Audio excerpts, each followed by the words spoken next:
नमस्कार, लाइव लगातार देख रहे हैं आप और मैं हूं मंजुषा भारद्वाज। आज हम आपको एक ऐसी खबर के बारे में बताने वाले हैं जिसे देखने के बाद आपके मन में सवाल जरूर आएगा कि क्या भारत में न्यायपालिका सच में सबके लिए एक बराबर है। चलिए अब आगे बढ़ते हैं और आपको पूरी खबर डिटेल में बताते हैं। भारत में न्यायपालिका को लोकतंत्र का सबसे मजबूत स्तंभ माना जाता है। यह संस्थान आम नागरिकों के लिए अंतिम उम्मीद होती है, जहां उन्हें न्याय की गारंटी मिलती है। लेकिन जब स्वयं न्याय के रक्षक सवालों के घेरे में आ जाए तो यह न केवल न्याय व्यवस्था की साख को चोट पहुंचाता है, बल्कि आम जनता के विश्वास को भी डगमगा देता है।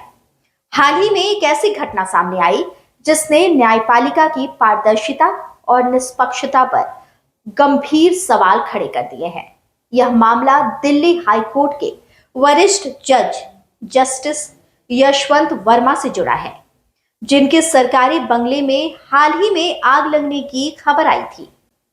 उस समय जस्टिस वर्मा अपने परिवार के साथ कहीं बाहर थे। आग बुझाने के लिए फायर ब्रिगेड को बुलाया गया, जिसने तुरंत कार्रवाई करते हुए स्थिति को नियंत्रित किया, आग को बुझा दिया। लेकिन जब फायर ब्रिगेड की टीम जस्टिस के घर के अंदर पहुंची तो उन्हें वहां ऐसा कुछ मिला जिससे पूरा मामला एक नया मोड़ लेता दिखा। फायर ब्रिगेड की टीम को जस्टिस वर्मा के बंगले के एक कमरे में भारी मात्रा में नकदी मिली। हालांकि इस पैसे की आधिकारिक मात्रा या स्रोत की जानकारी सार्वजनिक नहीं की गई।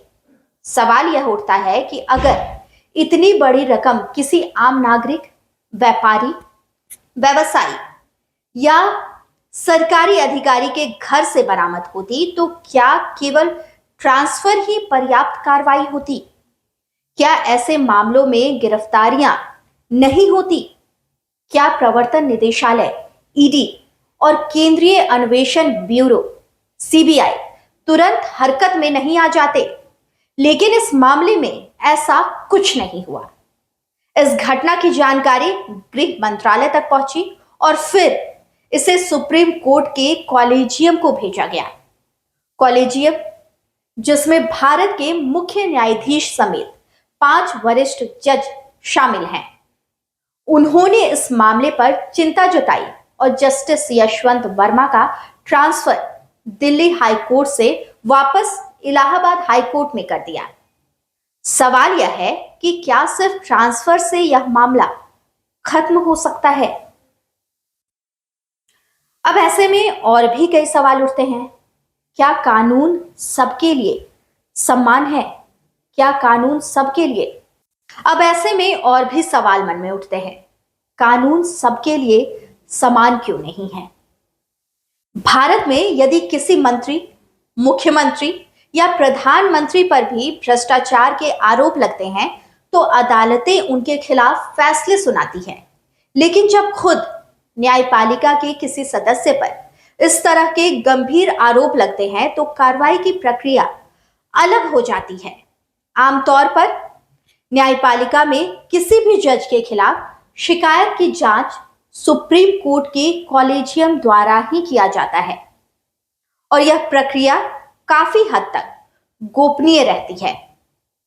हाल ही में लोकपाल अदालत ने एक फैसले में कहा था कि हाईकोर्ट के जजों के खिलाफ भ्रष्टाचार की शिकायतों की जांच करने के लिए हाईकोर्ट के जजों के खिलाफ भ्रष्टाचार की शिकायतों की जांच करने का अधिकार लोकपाल को भी मिलना चाहिए। लेकिन सुप्रीम कोर्ट ने इस फैसले को स्वतः संज्ञान में लेते हुए इस पर रोक लगा दी और साफ कर दिया कि जजों की जांच केवल न्यायपालिका के भीतर ही होगी। भारत में न्यायपालिका को हमेशा भ्रष्टाचार मुक्त और निष्पक्ष माना जाता है, लेकिन कई रिपोर्ट्स इस धारणा को चुनौती देती हैं। 2018 में सेंटर फॉर मीडिया स्टडीज की रिपोर्ट में बताया गया कि 52% लोग अपने केस की तारीख बढ़वाने या जल्द सुनवाई के लिए रिश्वत देते हैं। 2022 में ब्रिटेन के एक लीगल जर्नल में प्रकाशित रिपोर्ट में यह कहा गया कि भारत में जजों के खिलाफ जांच की प्रक्रिया प्रभावी नहीं है। इन आंकड़ों से साफ होता है कि न्यायपालिका में भी भ्रष्टाचार की संभावना को नकारा नहीं जा सकता। लेकिन सवाल यह है कि जब अन्य संस्थानों में पारदर्शिता लाने के लिए कड़े कानून लागू किए गए हैं, तो न्यायपालिका क्यों अपवाद बनी हुई है? भारतीय न्यायपालिका को लेकर जनता की आस्था अटूट रही है। पुलिस, नौकरशाही और राजनीति से निराश जनता को न्यायपालिका ही एकमात्र उम्मीद के रूप में दिखती है। लेकिन जब जजों पर भ्रष्टाचार के गंभीर आरोप लगते हैं और उनकी जांच भी उन्हीं के सहयोगी जज करते हैं, तो यह प्रक्रिया पारदर्शिता के अभाव में संदेह के घेरे में आ जाती है। इस मामले में सबसे जरूरी यह है कि जस्टिस यशवंत वर्मा के घर को मिली नकदी की स्वतंत्र जांच की जाए। जनता को यह जानने का हक है कि कितनी रकम मिली, उसका स्रोत क्या था और क्या यह भ्रष्टाचार से जुड़ी हुई रकम थी। सिर्फ ट्रांसफर कर देना किसी भी सूरत में उचित कार्रवाई नहीं हो सकती। इस पूरे घटनाक्रम से स्पष्ट है कि भारत की न्यायपालिका को भी पारदर्शिता और जवाबदेही के दायरे में लाने की जरूरत है। इसके लिए कुछ अहम सुझाव भी जरूरी है। इसके लिए कुछ अहम सुधार भी जरूरी है, जैसे कि जजों के खिलाफ शिकायतों की स्वतंत्र जांच, यानी कि सुप्रीम कोर्ट की आंतरिक कमेटी के बजाय इन मामलों की जांच किसी स्वतंत्र एजेंसी से कराई जाए। लोकपाल को न्यायपालिका के मामलों की जांच का अधिकार मिले। जब लोकपाल किसी भी बड़े नेता या अधिकारी की जांच कर सकता है, तो जजों के खिलाफ कार्रवाई से उसे क्यों रोका जाए? जांच की प्रक्रिया को पारदर्शी बनाया जाए, यानी कि जनता को यह जानने का अधिकार है कि हाईकोर्ट या सुप्रीम कोर्ट के जजों पर लगे भ्रष्टाचार के आरोपों की जांच कैसे हो रही है और उनका क्या नतीजा निकल रहा है। साथ ही साथ न्यायपालिका में भी जवाबदेही तय हो। यदि किसी जज पर गंभीर भ्रष्टाचार के आरोप साबित होते हैं, तो उन्हें सिर्फ ट्रांसफर करने के बजाय बर्खास्त करने और कानूनी कार्रवाई करने का प्रावधान हो।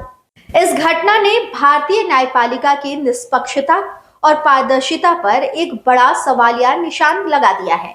यदि जस्टिस यशवंत वर्मा के खिलाफ इतनी गंभीर परिस्थितियां हैं, तो केवल उनका ट्रांसफर पर्याप्त नहीं है। न्यायपालिका को अपनी साख बचाने के लिए इस मामले में खुलकर सामने आना होगा और निष्पक्ष जांच सुनिश्चित करनी होगी। अगर भारत को सच में न्याय और समानता का देश बनना है, तो यह सुनिश्चित करना होगा कि कानून सिर्फ आम नागरिकों पर लागू ना हो, बल्कि हर उस व्यक्ति पर समान रूप से लागू हो जो किसी भी भ्रष्टाचार में लिप्त पाया जाता है, फिर चाहे वह नेता हो, अफसर हो या न्यायाधीश। यदि ऐसा नहीं हुआ, तो आने वाले समय में जनता का भरोसा न्यायपालिका से भी उठ सकता है और यह भारतीय लोकतंत्र के लिए बेहद खतरनाक संकेत होगा। लाइव लगातार के वीडियो को लाइक करें, सब्सक्राइब करें और बेल आइकन को दबाना न भूलें।